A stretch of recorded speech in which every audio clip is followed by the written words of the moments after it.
In this week's episode, we are joined by Richie Corcoran, a software sales professional and career coach. We discussed how someone might get into software sales, what entrepreneurship actually is, and how it might relate to you, and how you can also increase your salary. Richie actually increased his salary by 500% in the space of 5 years. So yes, stay tuned. This episode is brought to you by Top Drawer Talent, the supply chain and procurement recruitment specialist. Here we go. So today I'm joined by Richie. Richie is an entrepreneur. Okay, so he's an employee with a business mindset, I suppose. Is that what it would be? Yeah, that's fair. So just give us a brief intro, Richie. Who are you and what do you do? Yeah, so my name is Richie. I work as a 9-to-5 job. I work in the tech industry in a partnership role.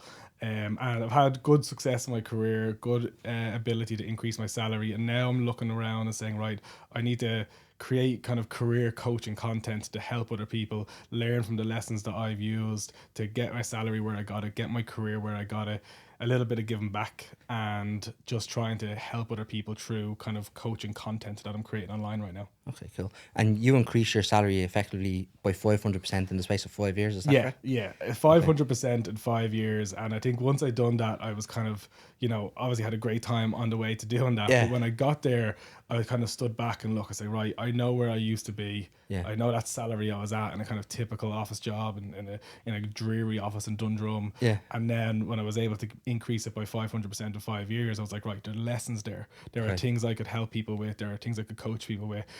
Everything that I'd done felt very deliberate and repetitive and repeatable. And I was like, okay, I can bottle this up and help people and try to encourage them to do the same. Okay. And now swinging all the way back right to the very start, the school system, okay? Yeah. How did you get on in secondary school? Like, what was it like for you? Yeah, the secondary school, like I was an alright student. I always say like I was a B student. Like I was pretty okay in academics. Like that wasn't too much of an issue. But the biggest thing for me was wanting to not have to go down the academic route. Okay. And I think when I was in school, I found a way to get the points I needed in Leaving Cert. And how I done that was I took all the practical courses. Okay. So I didn't like. I'm not a big fan of the Leaving Cert. I'm not a big fan of that like repetitive learning style. But when I was doing the Leaving Cert, I'd done construction studies, engineering, tech graphics, and say German. And between those those four and the Irish language, going into my Leaving Cert in like 6 out of 8 subjects, I already had between 40 and 60% done. Okay, because the pre-course Because or of the pre-exam. pre-course, exactly. So I leaned to the practical subjects and the continuous assessment-based subjects because I knew that's where I'm better working, and not to kind of hedge my Leaving Cert on going into the study hall and just doing 100% of a test. Yeah. So that was kind of what got me a lot of the way to a Leaving Cert. Okay. But it wasn't. School wasn't difficult for me. Like I liked school. I liked going in. It wasn't too bad. Yeah. Would you play sports or anything? Yeah, like I played soccer for Shamrock Rovers schoolboys from Okay. the age of 6 to 17, all through school and stuff as well. You gave it up? I gave it up. Yeah, you get warned when you're growing up to stay away from drinking girls, and you turn 17, and that's all you want. All you want is drinking girls. Okay, and then college. Then after the Leaving Cert, then did you go to college? Did you pursue third level education? So the first thing I done outside of school was I went to study English Media and Cultural Studies in IADT in Dunleary. Okay. And I went there and I absolutely hated it, and I dropped out. Okay. It lasted about 6 weeks, and they wanted us to read a novel a week. And again, I made a mistake by picking that course because I'm not academic, and it was heavily based on reading, writing essays, writing articles. So I dropped out, and at the time I dropped out, my mates had started a band. Okay. So I was like, ideal. I'm going to manage the band. Okay. So went on to the CRO, set up a company to manage the band, told my dad, this is it, I'm managing a band, not going back to college. Yeah. And we gave it a go. I took out a credit union loan. I got them equipment. We recorded in a studio in Temple Bar. We produced an EP. We had a launch, and we gave it a really good go for a year. But eventually then, it wasn't going in the direction they wanted it to go.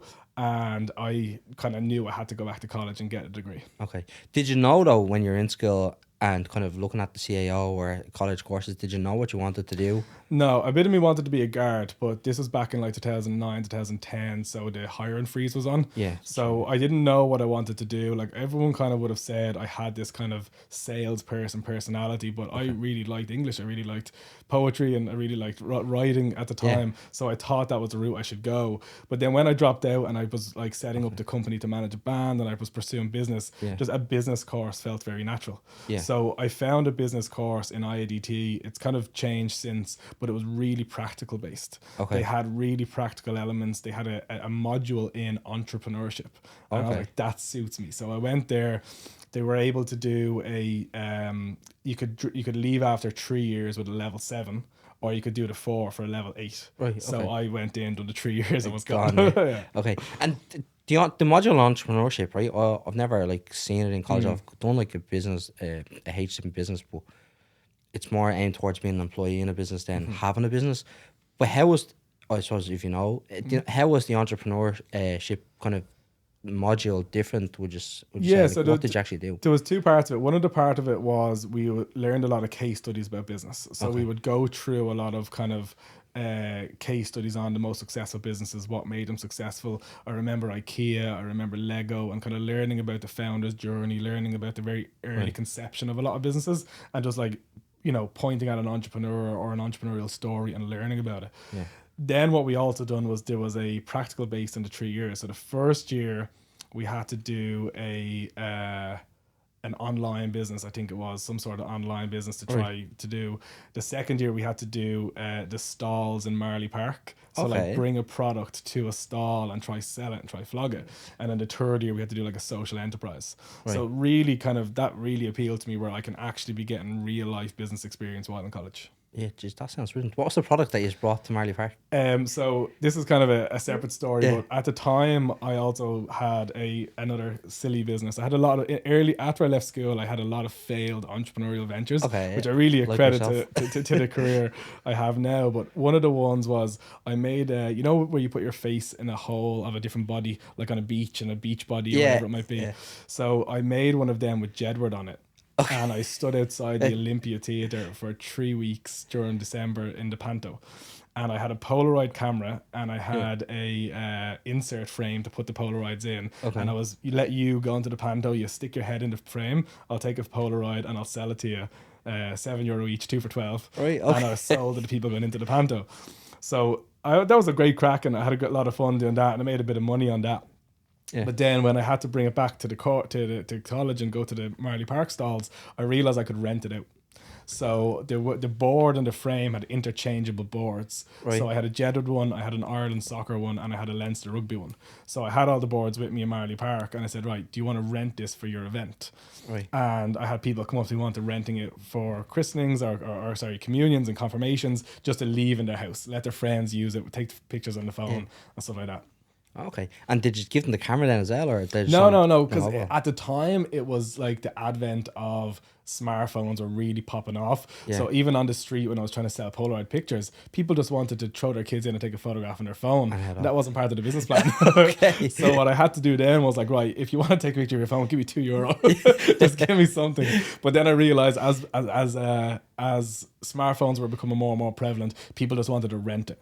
So like the Roost pub in Maynooth, they rented it for the entire Heineken Cup, and I just left it there with the Leinster board. The Mill pub in Tala, they rented it for the Euros in 2012, and we just left the soccer one up, and they were just paying me.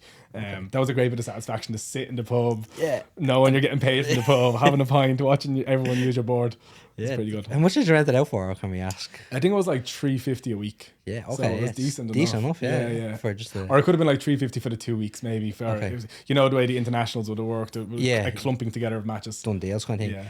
And were you painting them, or were they printouts, or like? No, so I have an uncle who's a graphic designer, and, Okay. he would like make the image for me, Yeah. and he'd send it to his printer. So it was like 6 foot by 4 foot. Right, It was okay. a big board. I had to get a jigsaw myself, cut out the face very roughly, put a bit of Velcro with a bit of sponge around the edges. Yeah. But that was good experience. It's a good idea. Grant, and then the entrepreneurship or the business kind of diploma that you done, or degree. What was next then after that then? Did you go back to college then and do something else? Yeah, or- so in that final year, I created a company called Socially Local, which was social media marketing for small businesses. Okay. So you can imagine, this is back in 2013, 2014, like your barbers, your chipper, none of them had social media, and none of them had the ability to pay someone to do social media, and also the people in the shop didn't really have the ability yet either to do social media. So I had this idea, final year of college, the social enterprise was going to be helping local businesses. Now they still have to pay me, but I was being like a fractional social media manager for all of these businesses. So at one point I had like 9 companies who were like paying me on like a monthly fee to be their social media manager, create the content, post the content. I had restaurants, I had ultrasound clinics. My best one I had was a MMA fighter who headlined the 3 Arena out of us talking smack online. No way. And how did you learn about like the marketing stuff and the online stuff? Was this just pure interest, or I think it's just when we were like, you know, I'm 31 now, so I was like, you know, 21 leaving college. And I think when you're 21 and you're online, you just feel naturally able to do it. And I was recently talking to back out of my secondary school, and I said this to all the kids. I was like, look, you're all on your phone. Like, you have abilities people don't have. You have a natural tendency to social media. You'll be able to create content. Just go for it. So that's why I just kind of like, if it's me against a barber, you know, who's been owned as barbers for 20 years, he didn't know how to do social media, but he knew I could do it better. And I just figured it out. Like, I didn't have any experience or any ability other than just gut feeding that. I'll figure it out. Okay. And there wouldn't have been like Canva or anything back then, so you no. would have been like so I have this really Photoshop, would you? No, I make, still to this day, I make every image in PowerPoint or like Google Slides. It's actually incredibly powerful. Well, Google Slides is free. Google Slides is free. Everything I do is on Google Slides. I go onto Google Slides. You can make a page, whatever shape and size you want. Just drop in the images, drop in shapes, start changing colors. So everything's Google Slides.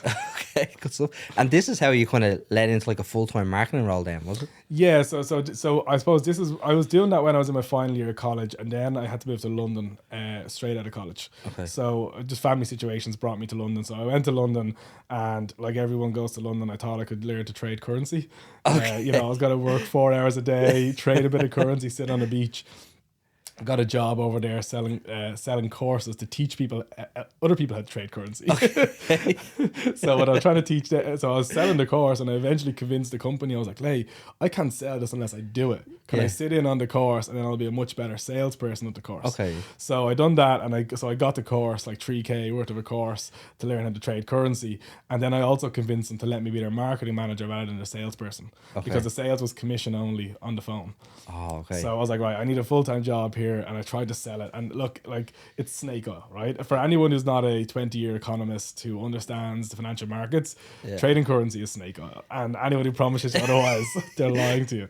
So eventually I knew I had to get out of that, and I went to then work for a charity just to like cleanse my soul in London as well, where I was then trying to trade currency on the side of working in a charity. And I always say I got my dad to convince him to give me £500 to start a trading account, and I lost it all.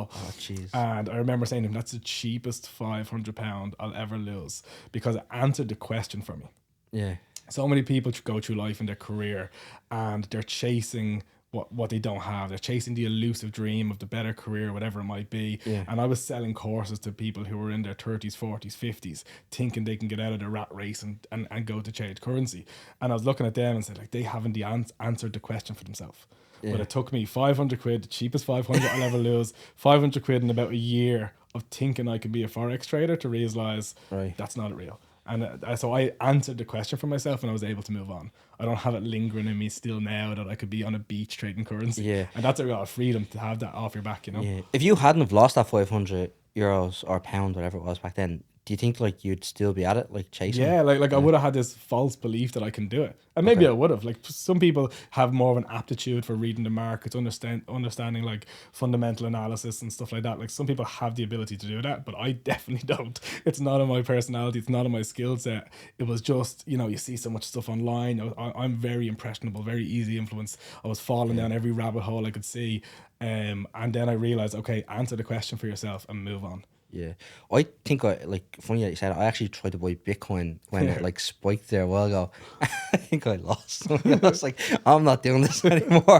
I am out of this. This is not for me. It's far too speculative. And like, some people are really into it, and they're the people who are going to succeed, and they're the people who deserve to succeed. Like, I think the people who commit themselves to Bitcoin or Forex or anything, if you want to commit yourself, you deserve to succeed. But I didn't have the mental capacity or the aptitude to understand those markets. Like, my brain just doesn't and work in that much of an analytical way to be able to be successful. Yeah, I think a lot of the guys that do it like really well are like software engineers and have like the market's automated and like have alarms going off. Exactly, and stuff yeah. Like, and there's so much to it as well, especially now with like all the pump and dumps and the meme coins and like what happened with GameStop. Like you're at the whim of a Reddit thread, you know, and like things can go so wrong so quick. And I just like my Fortune 500, S&P 500. Just pump everything into that. It's safe. €50 a month. Yeah, just whatever you can do, just keep that in a safe space. And yeah. Grand. And so you went to a charity then. What was that job in the charity? A marketing job. Marketing so job. I revamped their website. I actually designed their website in PowerPoint and sent it to a designer and said, make this actually on a website. So like I made the boxes and squares. I wrote out the text boxes and I said, make a website that looks like this. And so they had to go next slide, next slide, next slide. And that was the scroll I wanted on every page. Yeah. And they revamped the website and it's pretty cool now. That's actually a great idea on how to do it, because you could easily like do that now, set into someone on Fiverr and have a website for like €200 and charge upwards of a couple of thousand. Like PowerPoint or Google Slides, like it's a secret. It's an amazing tool. Thanks for sharing that one. I'll use that one. I'm updating mine. But okay, and then you went to work on like the radio station and things like that. Yeah, so then I was in London, and I've been with my wife since I was 19, so she was in London with me, and then we came back. We're like, right, we need to start a family, need to settle down, and you know, this is when we were like 23, 24, we got back and we got engaged when we were 24, bought a house when we were 25. Jeez, unheard of for our generation. Yeah. You know, but what happened was when I came back, 98 FM actually was when I was in college. Okay. So 98 FM was when in the summer going into my final year, I emailed every radio station in Dublin and I asked for a job. Okay. And one got back to me. Right. This is a real lesson, and the harder you try, the luckier you get. Yeah. So one got back to me, and the CEO of 98 FM at the time, Chris Doyle, he got back to me and said, my marketing manager is going on maternity leave. The marketing executive is stepping up to cover her. He'll need someone with him. Yeah. Okay. So I ended up speaking to the marketing director, went in, had an interview, and they were like, right, yeah, you've got your internship, like you can be here for the summer. I was like, great, like, do you pay? They were like, no. we'll cover expenses. So at the time when I was in college, the whole way through college, my actual part-time job was working in the Bord Gáis Theatre. Okay. So that was a 6 to 10, 5 nights a week and then a double shift on a Saturday. It was ideal for being in college. Like just selling ice cream out of tray, being an usher, flogging the programs. So 98 FM's office was actually right beside Bord Gáis Theatre. So I used to go into 98 FM 9 to 5 and then walk across to the theatre and start 6 to 10. And I was doing that for the whole summer of 2013. Right. And 98 FM was great. Like we done really cool stuff together. I met a lot of cool people. Yeah. It's actually where I met the person who introduced me to the idea of intrapreneurship. So 98 FM was owned by Communicorp at the time, and there was a guy in Communicorp called Aidan McCullen, who's an ex-Ireland rugby player, and he has his own business now, and he's a phenomenal guy.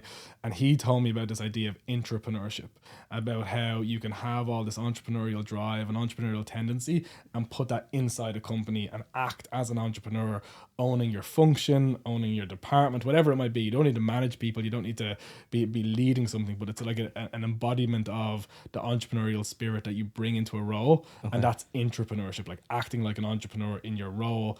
And it's just like that extreme level of ownership of what you do. So he taught me about that when I was in 98 FM, kind of going into my final year of college. Left college, went to London, came back, and then I set up this social media company again. I was like, right, let's go again. Let's give this another go. I've got a whole new load of skills from London. I'm going to be able to do a better job this time. And that's actually when I got in touch with the MMA fighter. He fought against Michael Venom Page in the Tree Arena. He lost, but we had a lot of fun on the way. And had a lot of companies, and I was probably getting up to about like 20k a year in like annualized salary working for myself. And I was like 24. I was like, that's my own business. I'm bringing in like 20k of my own business, and I thought that was pretty good.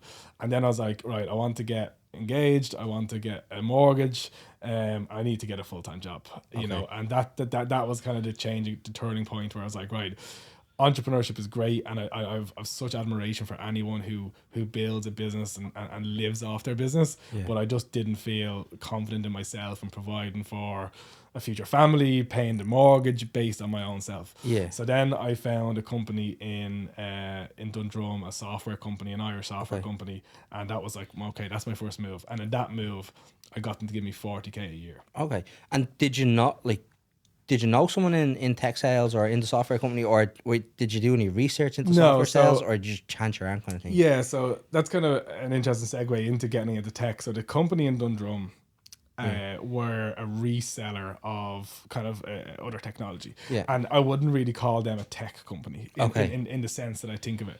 What happened was I went in there, and the guy who was a CEO, phenomenal guy, really took me under his wing, and I kind of became this like right hand to the CEO, just kind of whatever he needed me to do, I was on.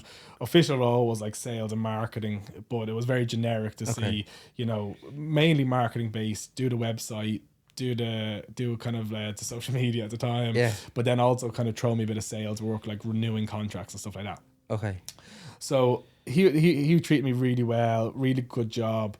And I thought that was it. Yeah. You know, I thought was it like an IT support company? Sorry, that like sold like Microsoft products and stuff like that kind of thing, or like cybersecurity, like they sold packages? open text stuff. So open text is like what reads your handwriting. You know, when you have to put like one character in each box on a form. Yeah. We were selling the technology that scans that and inputs it into a computer. Okay, gotcha. And we were reselling the open text technology to all the customers in Ireland, essentially.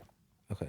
And it was like, you know, it was a very traditional company, I'd call it. It's a traditional Irish company. I gave me a good wage. He treated me really well. There's like 20 people in the company, office in Dundrum, everything. I thought that this was fine. Yeah. And there was a real turning point for me when there's a guy who I'm really good friends with, another guy from Tala, originally from Kilnarden, worked his way up to heights that we thought we'd never reach, and we were learning about this guy's salary as he was going through company after company and raising as well up, and he was hitting salary peaks that we just thought like they don't exist for us, like what's he doing? Yeah. So then one night I was walking home from an Ireland match in the Viva, and I bumped into him, and at the time he was working for Stripe, and he knew my social media background, and he said to me, he goes, look, there's a role in Stripe that you might be good at. Right. It's called social support. And I was like, what's that? He's like, you know, just responding to the Twitter DMs for customer service. I was like, okay, cool. Like, how much does it pay? And he said 52 grand a year. What?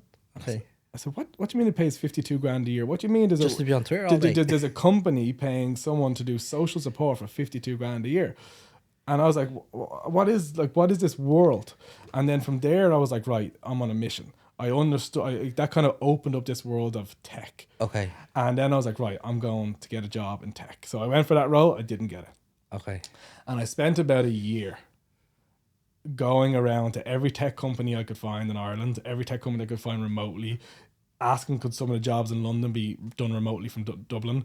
And I spent about a year trying to break into tech, essentially. Okay. And I couldn't do it. I got rejected after rejected after rejected. Okay.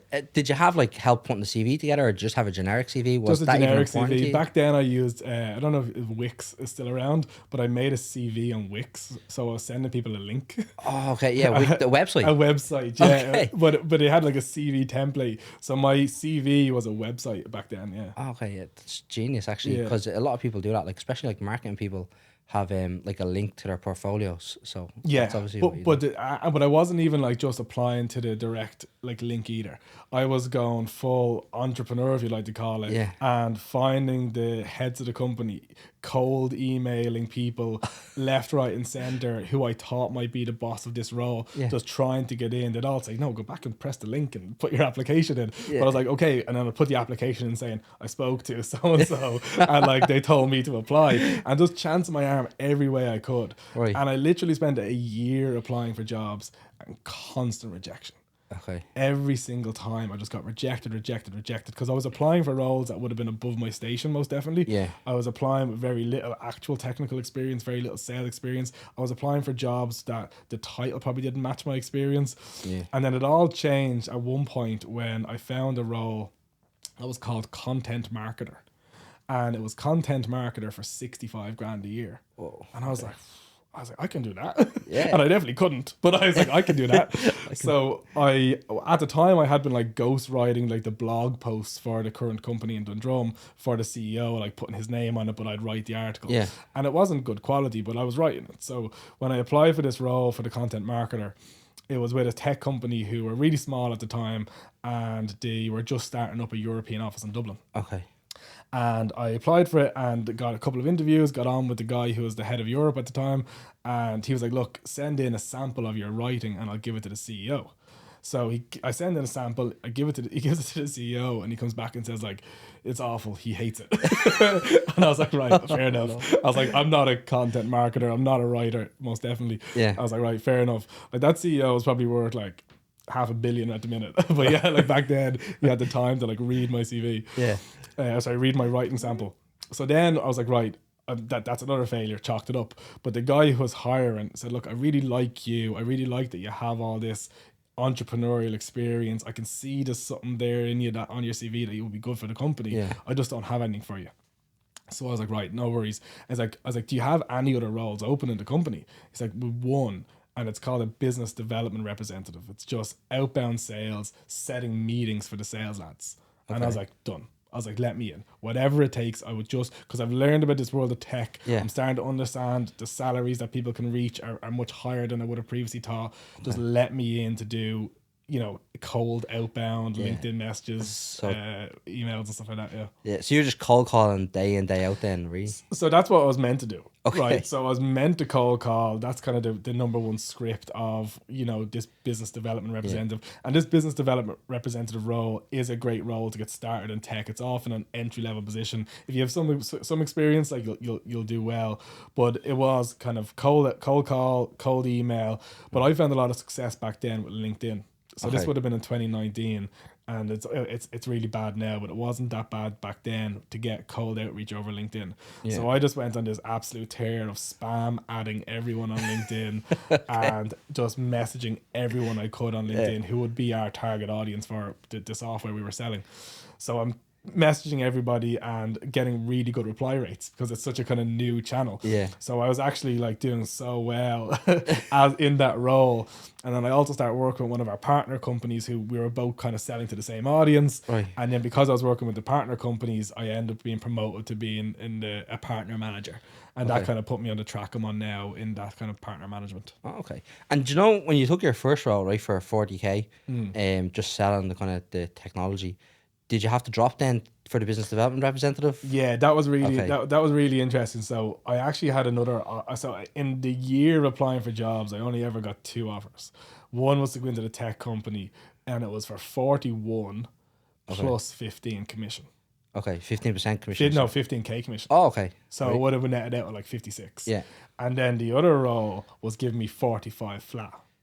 And at the time, that 5 seemed huge to go from 40 to 45. Like the multiplication that would have meant for applying for the mortgage, the lending rules, that made a difference. Yeah. And I had to say no to that role. And I hadn't even been offered the other one yet. I was waiting and hoping he'd come good with an offer. And I said no to the 45 and then hoped he'd come back, and he gave me 41 and a 15 commission.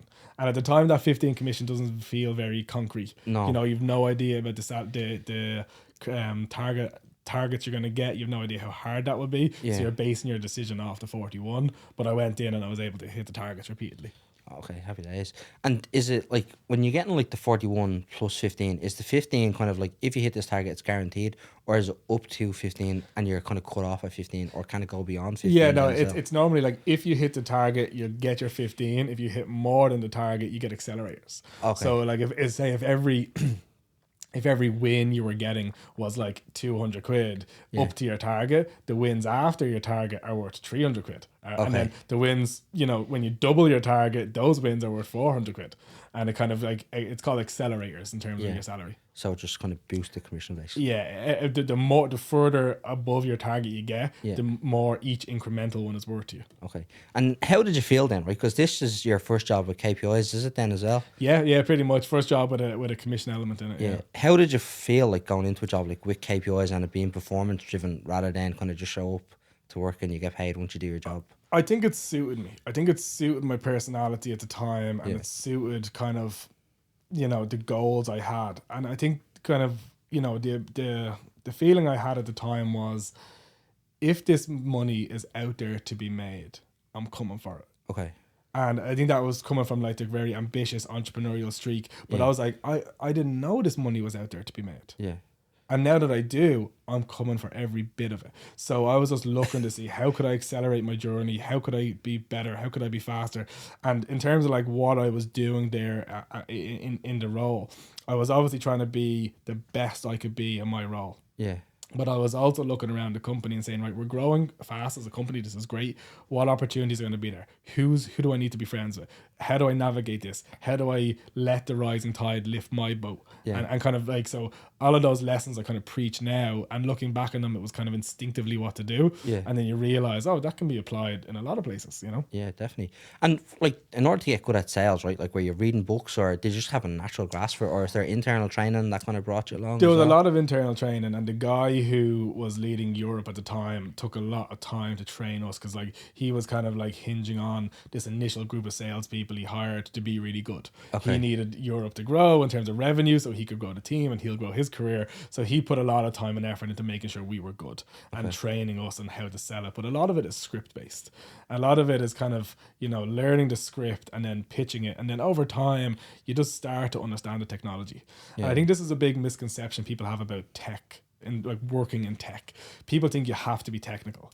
And it is a huge part of it, right? But what working in tech means is your company sells software. Yeah. So if you are using any type of software in your business, whether it's like Sage accounting tool, or you might use Salesforce as a CRM, or any type of tool, that's just a company selling software.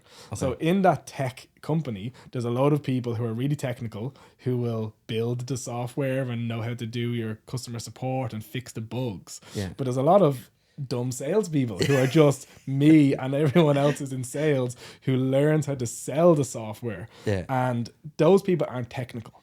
We learn about our product and we get good training from the company, but we're not inherently technical, and we definitely don't have an ability that anyone else doesn't have. Yeah. Like if you're a school leaver, if you're someone from a working class background who doesn't know about this world of tech, the biggest thing I can say to those people is that the people in the tech industry are not special. They're really not. Like, they don't have an ability that you don't have. It's not out of reach. It's just about being aware of, okay, there's this type of role. This is how I enter. This is the entry level requirements. This is what I'll be expected to do. Yeah. And I think a lot of the time I talk to people, and when I'm career coaching people, and I say to them, you know, would you get into tech sales? Would you do this type of outbound sales role, that SDR, BDR, like sales development representative, business development representative? Yeah. Would you do that outbound? And a lot of people I work with, you know, might be people who are from a traditional office background, or maybe from a trade background, and like, oh, I wouldn't be sitting on the computer all day. I wouldn't be sending emails. Like, that's not for me. And I said, what would you do it for 60K? Oh, okay, yeah. Yeah. Would you do it to put yourself on a path that in a few years you could be on 100K? Would you do it to put you on a path that you could be on 150K in the next 5 to 10 years? And that changes everything, because they didn't know that that's a path. No one wants to sit and do this miserable outbound sales for 20 to 30K. Yeah. But when you start to teach people about the opportunity that they can get from going into a company like this, where the heights can be, it's like it shatters the ceiling. Yeah. It shatters the ceiling people previously had, because people think the salary ceiling is here, and then they learn. It's a way higher. Like, some of the salaries I've heard, you know, that make your eyes water. And like, obviously they are for the exceptional people, and they are for the leaders. But when you hear about people who are on 300K, you realize that there's a lot of space for you to be on 80 to 120. Yeah. And what would you do for that? Would you learn a new skill? Would you put in the time? Would you feel out of your comfort zone for a while? Because you do. Like, I've worked with some people who I've brought into tech, and they would be really kind of imposter syndrome to the extreme, wanting to quit, wanting to get out. But would you stick at it for 100K in 5 years? Yeah, okay. They probably will. Yeah. You probably will. Do you find though, right, there's a difference in like the personality trait, right? So like salespeople by nature are extrinsically motivated, right? So it's like it's their outside life that motivates them in work, and not necessarily, you know, the virtue signaling internally, like, I want to promote, I want to be the best. It's more so like life outside. Was it like life outside that motivated you more? Obviously you wanted to buy a house, so you had a house at that stage. Yeah, like, I think like when I'm kind of creating career coaching content, I'm very conscious that sometimes I come across like the work version of the teacher's pet. Yeah. You know, like I preach doing a good job. I preach giving more to your company than your company will give to you. And I preach a lot of things that feel like, it's not cool to say nowadays. Everything that's cool to say nowadays is the companies don't care about you, build your side hustles, do your own thing. But I think there is a value in working in a job full time, putting in the work and being rewarded for it. But in terms of like what was motivating me, like I think I have a personality that's akin to being in sales, but I've never sold a contract. I've never closed a deal. In terms of like software sales, like that hasn't been my role just by nature of my career direction. I probably could do it, but I just haven't. So in terms of like what's driving me, I always talk about it's the life my salary allows me to live. Okay, yeah. So I bring so much passion and energy and enthusiasm to my 9-to-5 job. Yeah. And I love it. And creating career coaching content is not meant to be a route out of it. All my career coaching content is preaching, get a 9-to-5 job. Yeah. Commit to it far more than the company will commit to you. Bring so much passion and energy daily because you're not fueled by a misguided love for your company. You're fueled by this life the salary will give you. Yeah. So it's like, right, I want to have a certain type of life. Yes, you can be an entrepreneur and they are the most admirable people in the world to go down the entrepreneurial route. But if there's enough content in the world to teach people side hustles. Yeah. And there's enough content in the world to teach people to be entrepreneurs.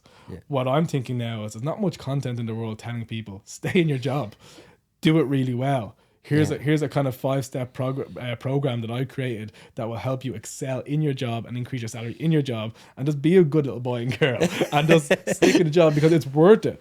And that's kind of my reflection now. Like I feel like I'm just this innately entrepreneurial person. Yeah. Who I'm now looking around and people talk about golden handcuffs and stuff. Like, lock me up. This is okay. Yeah. And I think for, in terms of percentages of people, so many people will be entrepreneurs. Yeah. But in terms of like the percentage of everybody, it's actually not the majority.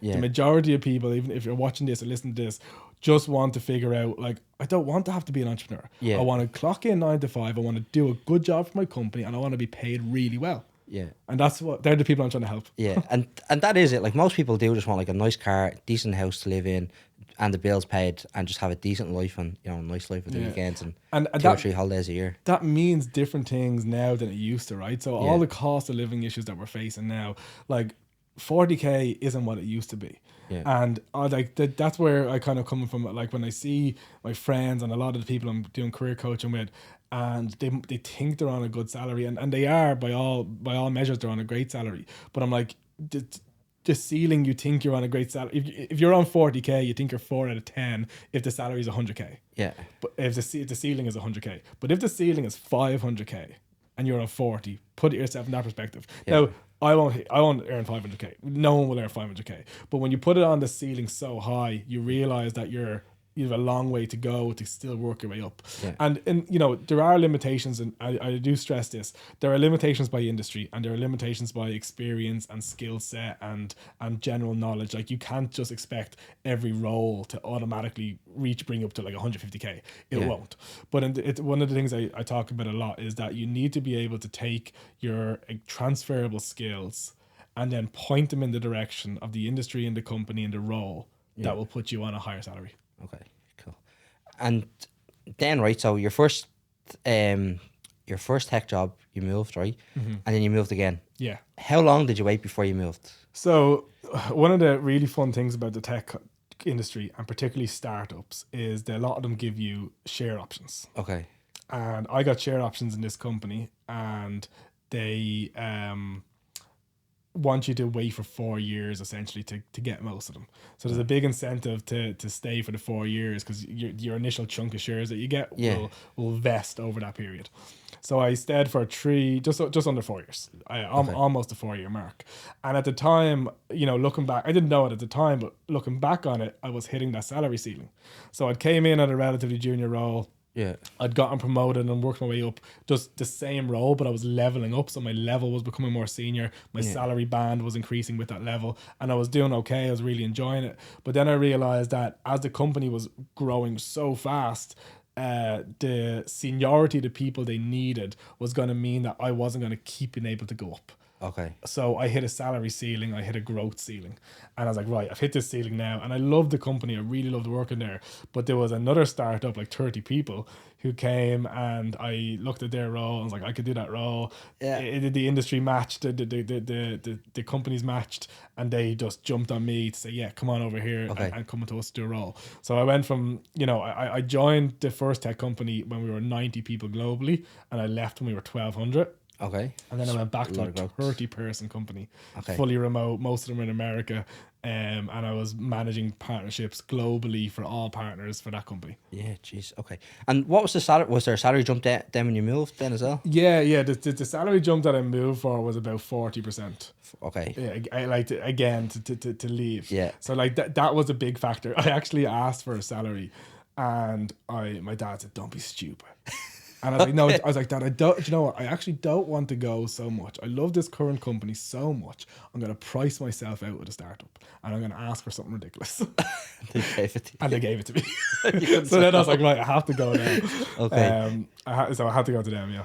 How did you move, right? Did you just apply? Did someone approach you? Or what happened? I seen the role, and I messaged somebody about it that I was kind of advising the company that I knew from just being on LinkedIn. Yeah. And I was like, hey, I'd be interested in that. Because this guy was advising them on partnerships, and he wanted to put someone full time in. Okay. So I messaged him. I was like, look, I think I'd be a good fit. And I met the CEO of a 30-person company, and then, and just got the job.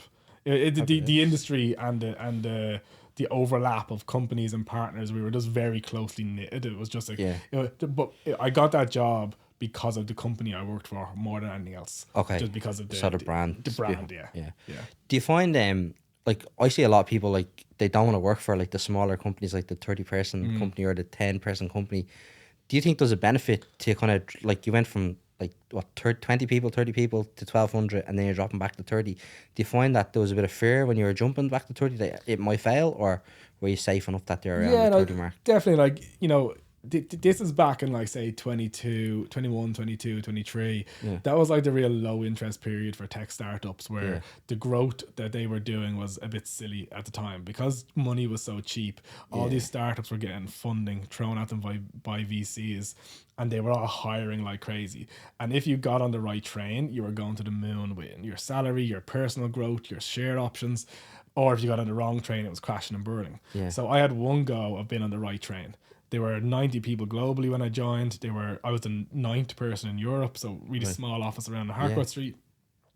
And then we went off like a rocket, and I was part of that growth. And that was an amazing experience. Yeah. And I think a lot of the people who've left there since, similar to myself, are like, right, I need that again.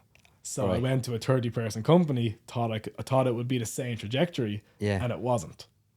Okay. So I mean that's to do with lots of different reasons. Like it's not that specific, but I definitely thought I wanted to do that ride again. But then we came into a much different economic environment where the tech sales, where the growth numbers were shooting down, the valuations were shooting down, companies were pulling back after COVID in terms of their investment in different software. So all of a sudden the macroeconomic environment meant the company wasn't going to go rocketing. Now it's still doing really well. Yeah, but it wasn't another one of the companies I just left. Okay. And did your share options then in the first company you had, did they go? Did you sell them? No, I still have you them. keep them? Yeah, I still did. It was very generous at the company. They have what's called a 10-year post-termination exercise clause. Okay.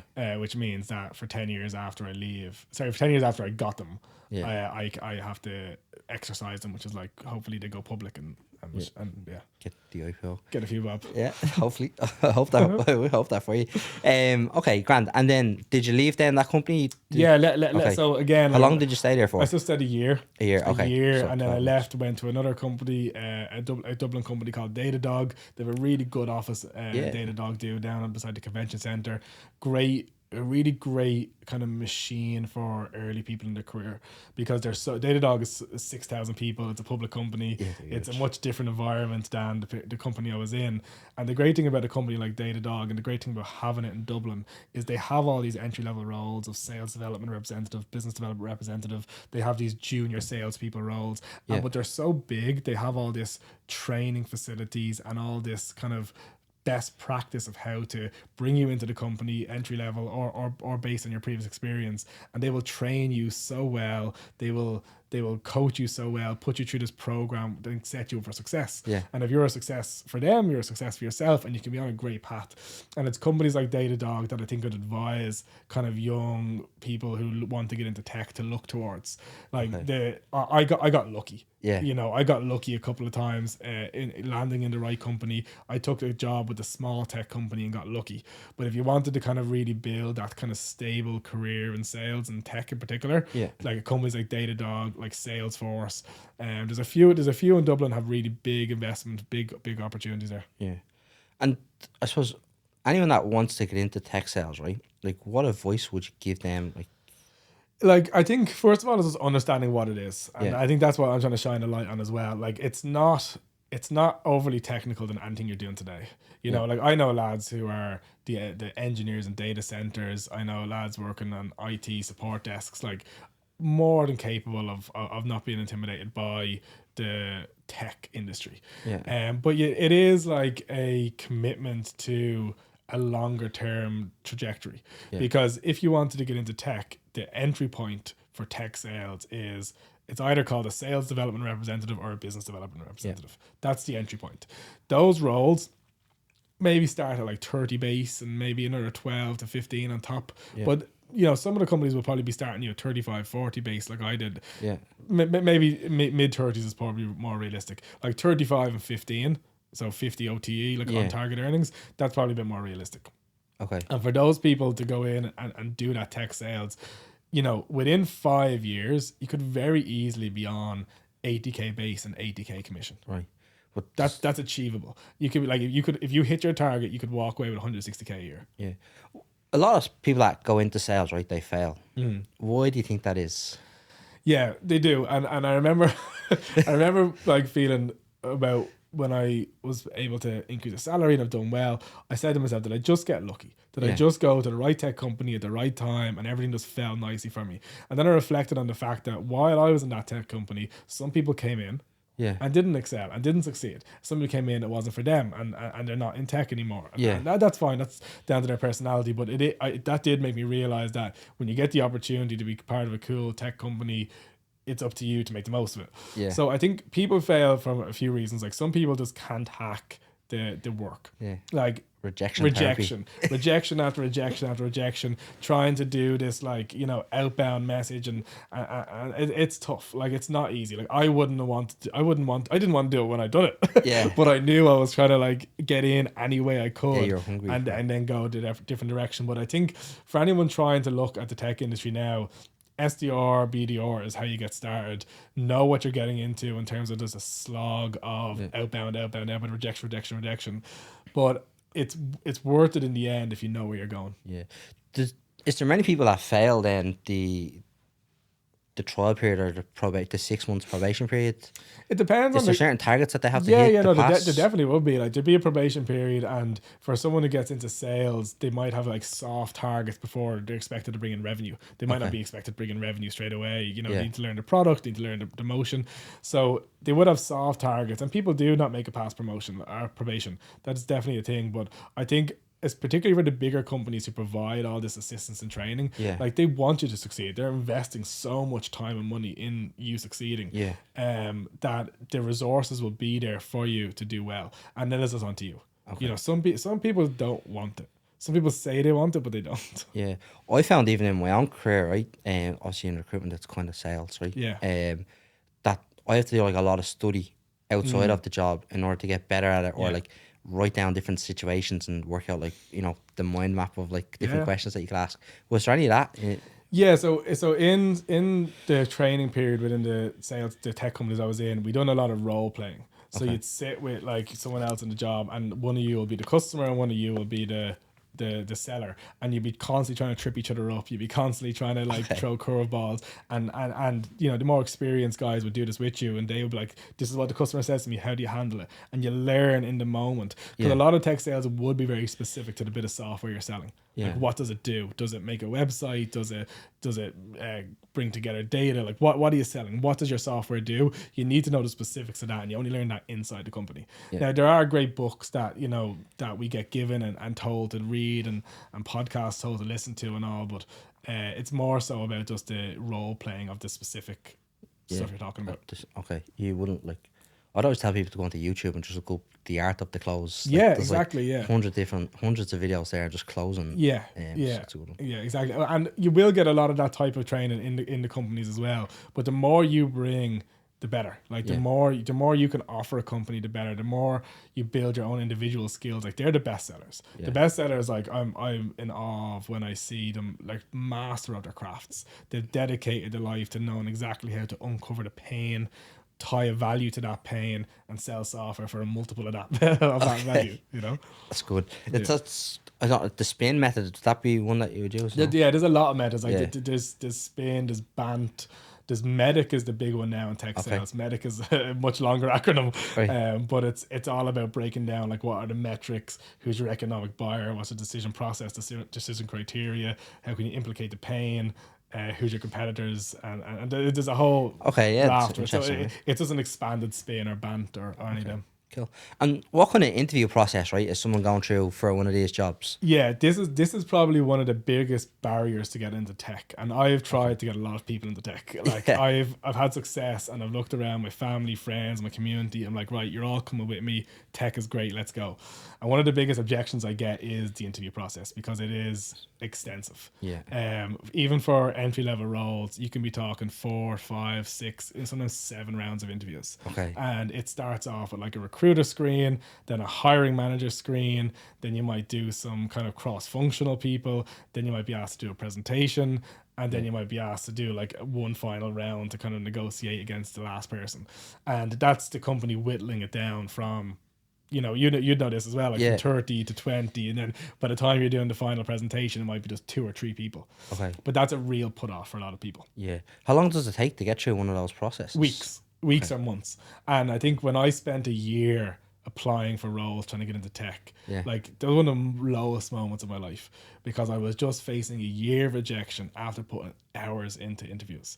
Like I would put hours into interviews, I'd do so much prep on the company, I'd get through 4 or 5 rounds of interviews, I'd do a presentation, I'd have given every single bit of my emotions to that interview. I would have been imagining what my life would be like on this new salary. I would have been telling my wife, this is it, we're set. And she goes, don't get too invested. And I was like, no, I need to be. Every time I'm going to get so emotionally invested in the process. I'm going to give every single interview my all. And when I didn't get the job, I just crumbled. I went into this real depression hole every time for a year trying to get roles. And even when I got into tech companies, as I was trying to get promotions in the same company or I was trying to find the new roles outside, again, I was setting myself up that I have this is the mentality, I'm giving everything to this role, and then it wouldn't go my way and I'd be back down in that depression. But I think doing that so repetitively, and this I preach a lot, like getting really comfortable being rejected, getting really comfortable in the interview process, getting really comfortable just selling yourself and knowing that script is how I started to get really good at interviews. And then when the right role comes along, when it's right for you, you nail it and you get it and you feel so much more comfortable.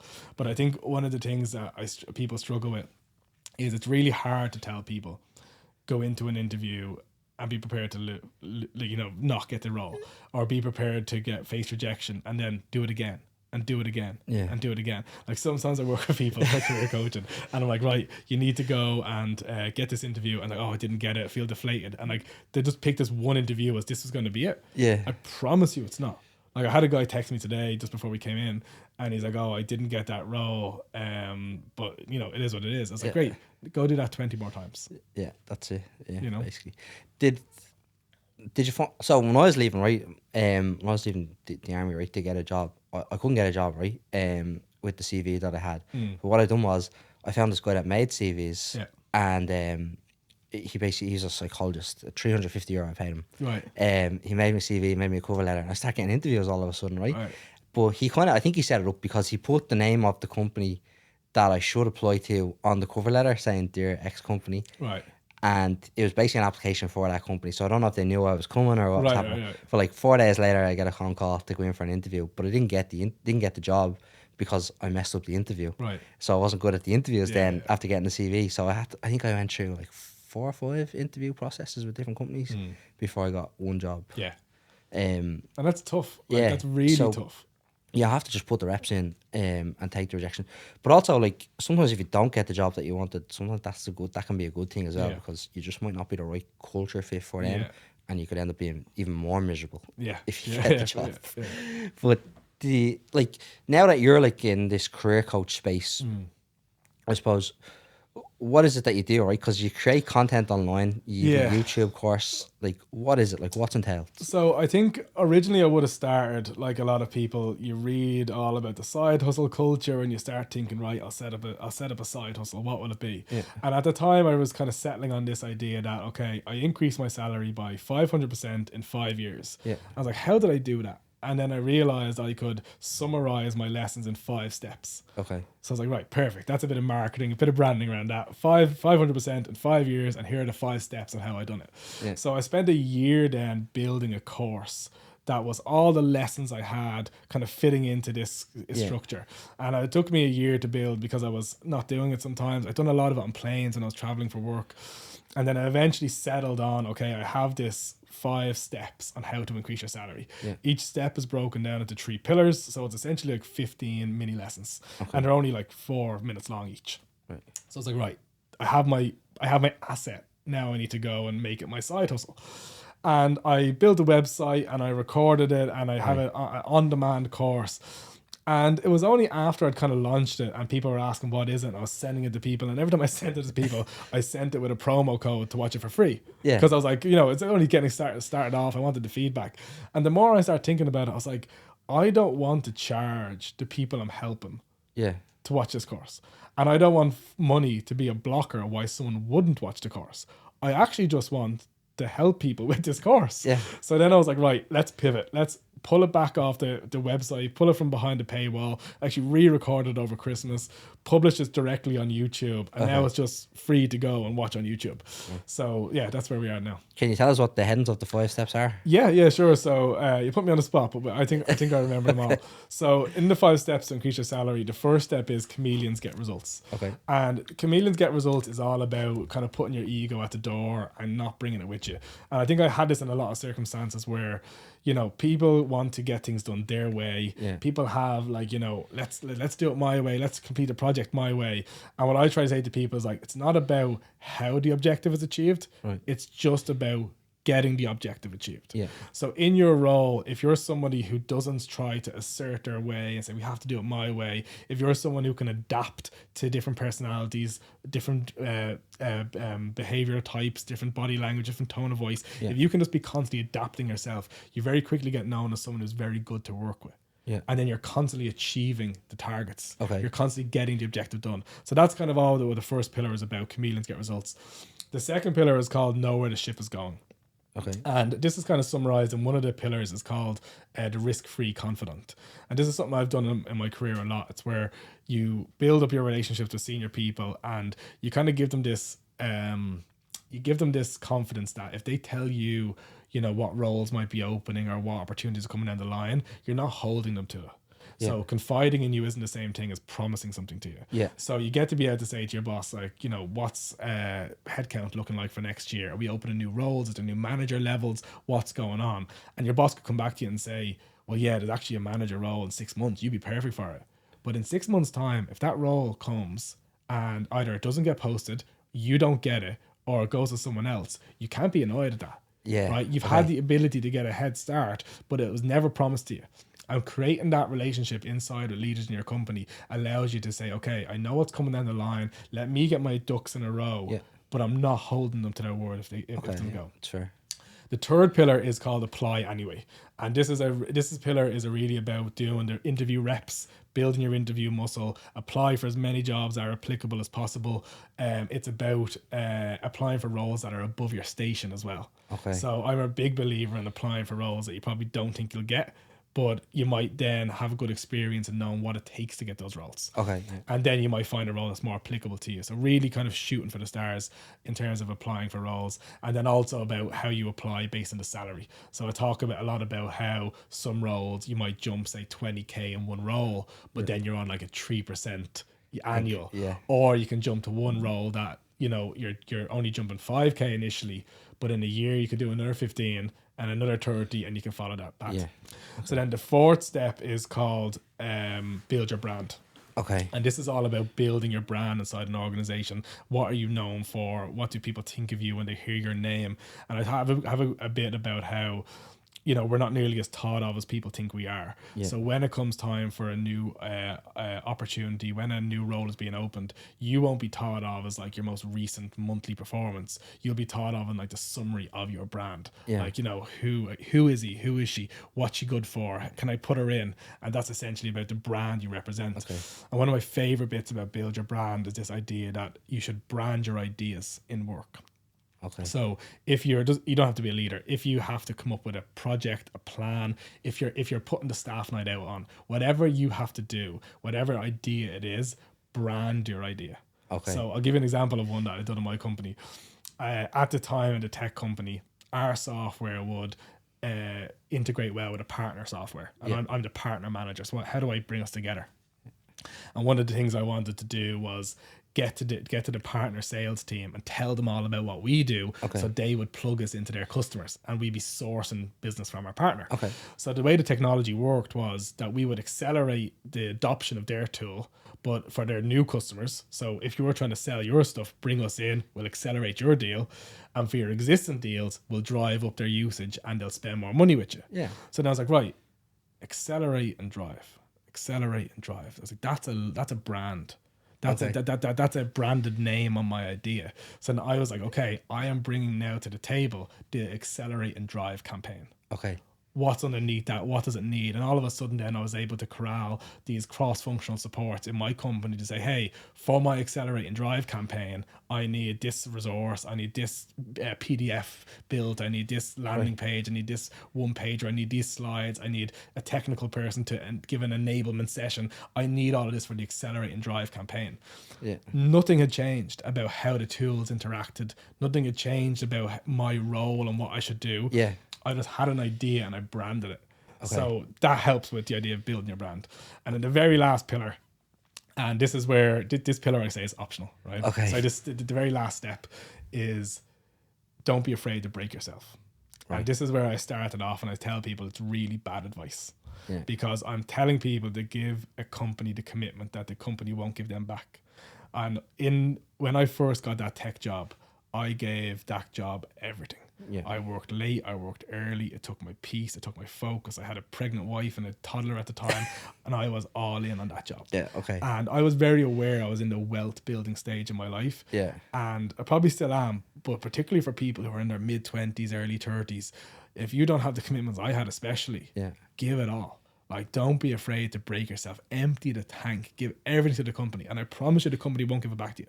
I promise you the company will fire you when they need to do a layoff. I promise you the company will treat you like shit. But if you give everything to a company, that is a huge part of why I was able to increase my salary by 500% in 5 years. Yeah. And I can't deny that. So that's the fifth step. Okay, so just put the work in. Put the work. Just empty the tank is how I finish it. Yeah. It will show on the bank account, I think. It will. And I think, you know, one of the things I struggle with giving that bit of advice is that, like, I wouldn't want some people to go through the mental challenges that caused me. You know, that was a rough time, and my wife still hates that time in our life, even though I recognize it got us to a certain point in terms of salary. But it's tough to give everything your all in a company and give them all your focus and all your peace and be up late and be up early for them, and then at the same time be trying to get promotions and be trying to get jobs outside and giving all your emotions to, this is it, babe, we're gonna be getting this new job and I'm gonna be going this direction. Like, that is like, tough. No. Yeah. And it's really tough when it doesn't go your way, and and it's really tough. And it sounds so funny because from the outside, I'm already in the most privileged position you could be in. Yeah.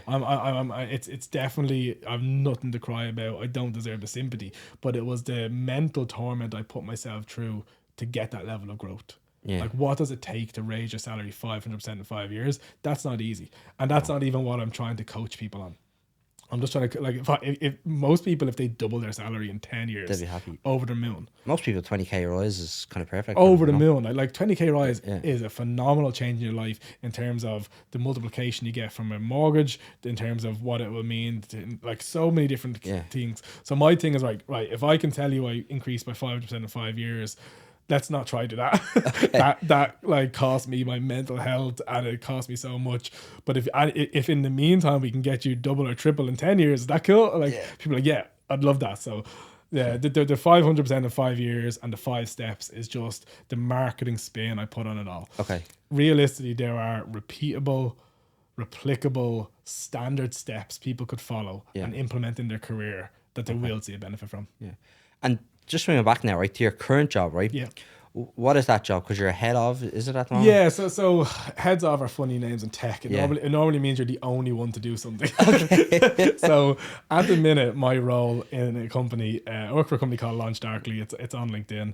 And what I essentially do is manage our relationship with cloud companies. So primarily AWS, Amazon Web Services. I'm just the partner manager who manages the relationship for Europe, Middle East and Africa between my company and AWS. So we do co-marketing together, we sell together, we do events together, and we are their customer, so we're all selling to the same customers. So it's just it's a very niche role, and it's very you get in the weeds when you try to explain exactly what I do. But it's a niche role. It's inside of tech sales. Okay. And the perks of that job, right? So do you get to travel? Do you get to go to the US? Do you get to I probably travel a fair bit. It all depends on the business need. Like wherever I'm needed to be, I will travel to. I travel to the US probably about 4 times a year, just for different reasons, either like internal company kind of kickoffs or partner stuff with AWS. Yeah. Would you have a counterpart in the US then? There's someone like me who does my role for the US market. Okay. And when you do get to travel to the US, right? Like, are you flying business or are you in coach? No, they definitely don't let you fly business. If you're doing more than like 5 or 6 hours, they let you do premium economy if that's an option, which is just like a bit of a comfier seat, but you don't fly business. I do fly enough that I've built up points and earnings that I can upgrade myself. But no, they don't let you fly business. Okay. I'm not that senior. Maybe someday. But and then once you're in, right, like, and you're getting to travel, like, is it all business when you're there, or are you getting to explore the different it's up to you. Like most of the companies are fairly flexible in saying if you want to add on a day or two, your flight will still be covered, but you just cover your own hotel for the extra day or two that you want. I have 2 young kids, I have a wife. I cut it as tight as I can. I've flown to the West Coast of America for like 2 and 3 nights at a time. It probably gets old, does it? Like, it gets old quick. It's not a novelty anymore. I don't know if you're into it. Do you interview anybody at the moment to join your current company, or have you been involved in an interview process? The odd time, I don't hire people to work for me. I don't have anybody that reports to me. But the odd time would get pulled into kind of the cross-functional interviews and stuff like that. Okay. And how do you find those? Like, Yeah, people good. pretty nervous in them, or no? Like I put myself into people's shoes. I understand where they're coming from. I think sometimes, my opinion would never be the one with the most weight. Yeah. There'd be other people whose opinion would be more important to the hiring process. So I'd be just more so giving a little bit of input rather than being directly responsible for yes or no answers. Okay, get you. And I suppose now that we're kind of wrapping up, right? Yeah. But I know we kind of went through the advice, right? But like, if let's say someone did fail, in their first job in sales, and they've went back to the 9-to-5 job in a regular office space, and they're thinking about going back into sales, would you say that's a good option for them, or would you say not to bother? They have to want it. Okay. So a lot of people, I do career coaching, so I'm constantly have a steady supply of people who just find me and I just help them, and I do their CVs and I get them ready for interviews. But they don't always want it. Like like no one's giving you anything for free. Like no one's handing you anything on a platter. You need to be so hungry and so driven. And if you are, you will succeed. But you really have to want it. So if you want the salary heights that sales can give you, like work for it and really want it. But if you're just looking for a great salary and a cushy job, like it might sound cushy. It might sound like, oh, I get to travel and I work remotely. But the effort it took to get here, and then also the pressure that can come at certain times, it's not that cushy. I don't clock off. Like a lot of my time I'm online late still. I need to be ready for something to respond to. The job I have in particular is not a job that you just clock off at 5 o'clock and don't think about. It's kind of on your mind a little bit, but that comes in with you give and take a lot with that, because a lot of the time you do have flexibility to collect the kids if they're sick. I was giving career coaching to someone before, and she was telling me that they used to have to ask to go to the bathroom in their office. And No, I was like, is that really? legal? First of all, can't but do it. like that was just the culture they made. And like if you looked at your phone, they'd be like, what are you doing looking at your phone? And it could just be to check the time or check a text.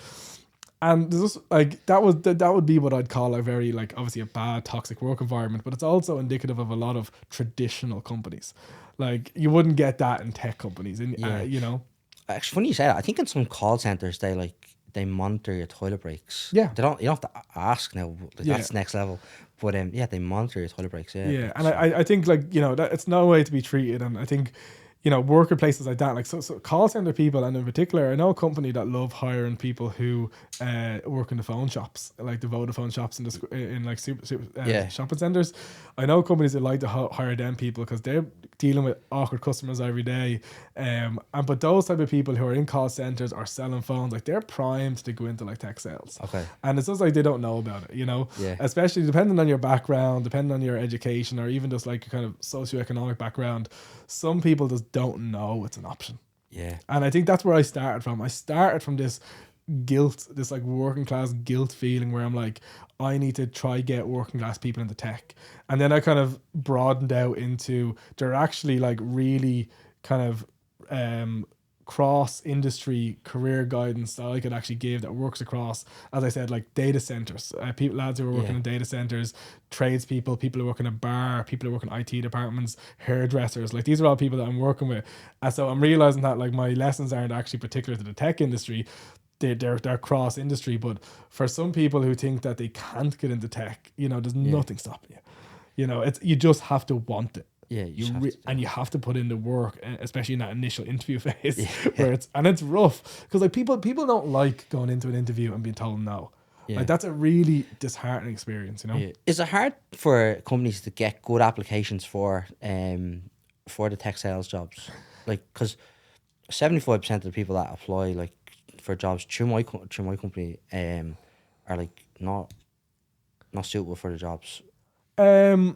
It depends on the role. So a lot of the time, the tech companies in Dublin in particular, Dublin's quite a hub for tech companies. Yeah. And a lot of jobs that would kind of push people who don't have a second language out are a lot of them need a second language. Yeah. So you'll have a lot of jobs in Dublin looking for French speakers, Hebrew speakers, Swedish speakers, like all across Europe, because they want Dublin to be their central hub. Yeah, that's right. Yeah. So in that sense, you know, you kind of broaden the net a little bit when you learn someone who has a language. You're like, come on, we'll teach you sales.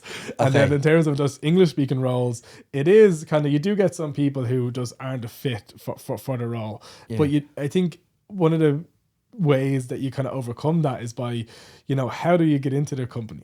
Like, do you know someone in the company? A lot of the tech companies have a referral system. That's right. So there's an internal HR system where you can take a link and send it to someone, and if you apply via their unique link, you'll be tagged as their referral. You'll skip through the kind of automatic screening process, and then if you get the job, they'll get paid like $1,000 to $2,000 for you getting the job. So there's a huge incentive for you to go on LinkedIn or ask around, see who do you know, and ask for a referral link, because that person will also get paid off it. Okay.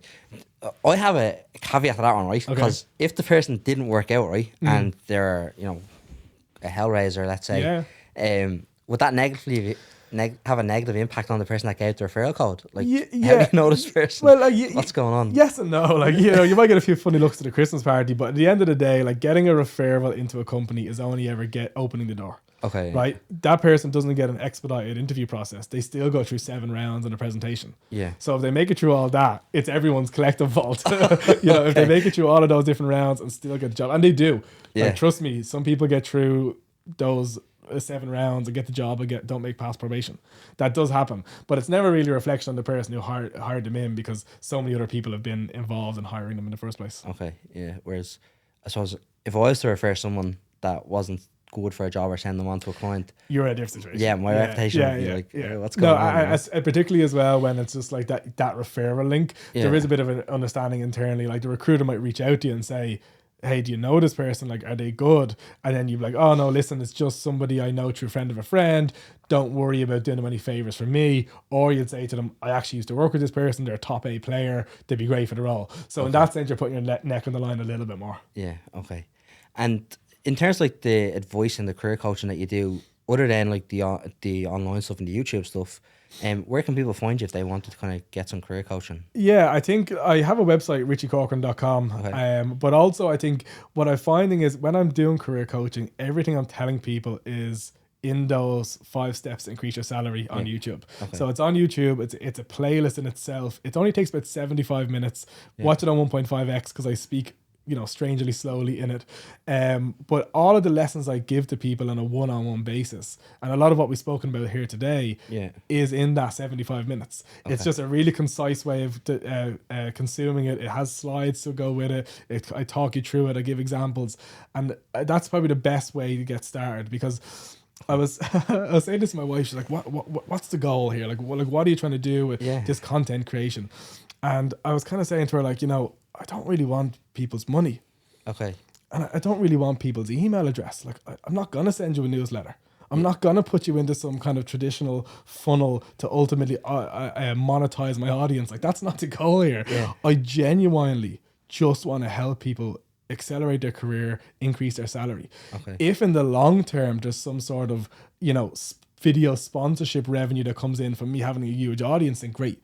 Yeah. But I don't want to charge anybody who I help money for the services I give them.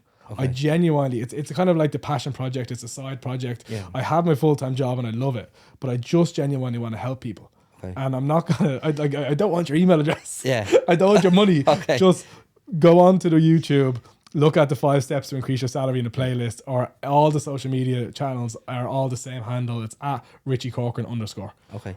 And the CV side of things, do you make people CVs for them, or do you just fix them or tweak them? Every day. No, and it's normally just send me your CV. And again, I'm straight into Google Slides. Okay. Right? And I make a CV in Google Slides. I always try to use some color. I break it up. I use kind of like, down the right-hand column, you got kind of the details and the attributes. Okay. I try to add logos of the businesses they were in and make it much more visually appealing. And I think the great thing about getting someone to do your CV is I can much easier cut back someone's CV than they can themselves. And I would be guilty of this as well. So normally when people send me CVs, they want to elaborate on the specifics and the minutiae of what they've done, and they go really into the weeds. And then I can read a sentence, and I think you can correct me if I'm wrong, but for some jobs I'm pretty good at summarizing the high level what they said they did. Yeah. So I kind of minimize their CV. Everything has to be 1 page, and it's 1 page with it's a PDF. It's not even a Word document because it's so graphic. Yeah. And it's like, maximum 8 to 10 bullet points per job. Maybe the only 3 or 4, most recent 3 or 4 jobs, depending on how many years that spans. Yeah. And I just try to make it really punchy and impactful and put myself in the mind of a recruiter going, yeah, that looks pretty good. Yeah. But that's what I constantly have to do for people, is fix their CVs. Yeah. It's good to hear like your perspective on it. Mine is probably different, right? I find marketing people put a lot of graphics on the CV. Whereas like I like strip the CV right back, where it's like black and white. I have a branded CV, right? So anyone that comes to us, we put their CV, everyone's CV into the same format. That's cool. So if a client comes to us and looks for a CV, the CV is in the same format. It's the same layout. So if you need to see the career history, you know where to go. That makes a lot of sense for your business, up the stop. Yeah. It's just easier for the client then as well. And we've like summarized it all up top. Sometimes you get the marketing CVs and you probably leave them where they are if it's a marketing person or a graphic design person. One thing I think of that though is like I'm a big believer in a lot of my early success in my career was from doing the unorthodox things to stand out. Yeah. And sometimes that would piss people off, right? Sometimes some people hiring wouldn't like that approach, and that was a risk you have to take. But in terms of like when I got that internship in IDFM, I emailed every radio station with a website, and of course that's a marketing role, but like I find that if everyone's doing one thing, I always try to do the other. Okay. I always try to stand out. So even when I was making a CV for a hairdresser recently, like her CV looks like nothing like any hairdresser CV because it's completely different in terms of layout. It looks, to your point, it looks like a marketing person done a CV. Yeah. It looks like someone made it in Canva or Google Slides, but it's like, if in a sea of all, now it's different for your business, but because you're sending all the clients in the same format. But if you imagine like a hiring manager gets a load of CVs, the one that pops out, and if it can back it up with substance, Yeah. then you're onto something, you know. Yeah, definitely. If you're doing a CV like that, you have to go and smash an interview. You do, and so every time I often rewrite what they've said in a way that I think communicates better. Yeah. But when I'm giving it back to them, I say, listen, you have to be so confident that you can talk about this because I use words you didn't use. Yeah, you have to brief them on the Yeah, CV to brief them on their own before CV. they go in, yeah. Like, this sentence means what you used to do, you know. Okay. But I that's what I make sure. Are you confident talking through the CV? Does it match what you're actually going to go in and say you did? Yeah. And then they get to a point where they say, yeah, that's okay. Yeah, it's funny. I don't know, like, what the success rate or what your placement ratio is or Neither do whatever. I, to be honest. But I used to do things like that, right? And like redo the CV Yeah. and brief the person and send them in for interview. And I found like they fell down in the interview then because Yeah. they couldn't back it up. So what I do now is I just rebrand, like put it into our format. Yeah. Sometimes I tell them what I said. Sometimes it's just the client needs to know Yeah. what I said, like in terms of feedback from the interview. But my success rate went up. Yeah. In my Yeah. placement success went up. But it's not an exact science, right? Yeah. So it's different strokes and Yeah. depending on the job and everything else. I think more, if I was giving someone time, more so what I do in their CV is the interview prep. Yeah. Like I normally be on a call with them and just like going back and forth and like, you know, I don't ask me where I think I have the authority to do it, but I put myself in any industry's recruiter's shoes and I think about what questions they might ask them and try to throw curveballs and how would you answer this. And one of the biggest things I focus on with a lot of people is this idea of transferable skills.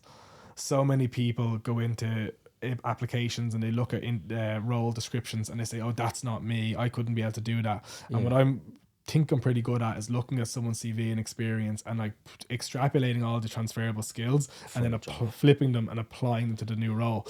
So a great example is, like, say this hairdresser I'm working with, she is doing so much in her salon. She's doing she's doing the social media, she's doing the tills, she's doing bookings, she's taking bookings and reservations for her, and then she's also being a hairdresser. Okay. So like she could apply to any customer service and customer success role that's an entry level position, whether it's in a call center, whether it's in a tech company. Her transferable skills are customer satisfaction, customer success, if you want to call it, and it's just taking it out and changing the language. And I feel like that's where I help a lot of people with, is taking their skills, changing the language around it and making it suitable for where they're going to apply to. Yeah, definitely. And that's probably the difference in what you do and what we do, right? So when a company comes to us to look for an individual, they're looking for experience and to make sure that It fits them. Yeah, almost. and that the onboarding time or the time that it takes to get that person up to speed is a lot less than probably 8 weeks. Yeah. Realistically, like, is what you probably need to get someone up to speed. Like a new joiner, right? Like a beginner, like that girl that's working the hairdresser's going to like a sales role. It might take her like 3 to 6 months to get up to speed. Whereas if a company comes to me, because I specialize, right, in like supply chain procurement, so if they come for a procurement manager, the person's already a procurement manager going into a procurement manager job. And that means they should speed maybe 2 to 3 weeks. Yeah. Once they kind of learn the systems, if they haven't already got the systems experience, because that's a big thing there as well. So that's probably the difference. So you're probably more helping the individual looking to transition career, whereas I'm moving the person from from job to job, but also helping them get that little bit of progression along the way. So it's interesting to hear the different perspective. Yeah, well, like you're the authority in it, right? Like I am, my only credentials is my experience. You know, and so I always like I need to come with a disclaimer a little bit to say like you're the recruitment professional. Other people have done this a lot more. It's just like I just had a level of success, and I think people can repeat it. I think it's replicable. Yeah. And I'm like, right, how can I distill that into a little bundle, 500% in 5 years? Here are the 5 steps, follow them. And I think that's kind of my only authority in this circumstance, you know? No, definitely. And look, I hire people that, like, for coming into recruitment, and I'm looking for like that extrinsic motivation, the motivation by money, but also like, the other side of it is that we help other people. Yeah. And we more so help companies find the right person than we do help the individual. Yeah. But you can't have one without the other, right? Yeah. But it's just like, I don't work in tech sales, right? So I don't really know what they would look for, but it's definitely interesting to hear. Yeah.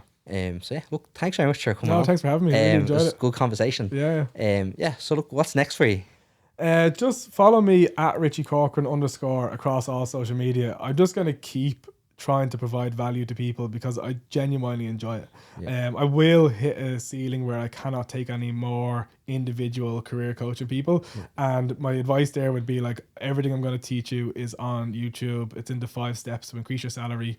It's a playlist on YouTube. It'll take you 75 minutes, 5 steps broken down into 3 pillars per each step. So it's 15 mini lessons. They're all about 3 to 5 minutes long each. And it's just the best way to get all my advice summarized on how to increase your salary. Yeah, brilliant. All right. Thanks very much, Richie. Thanks for having me. All right, brilliant.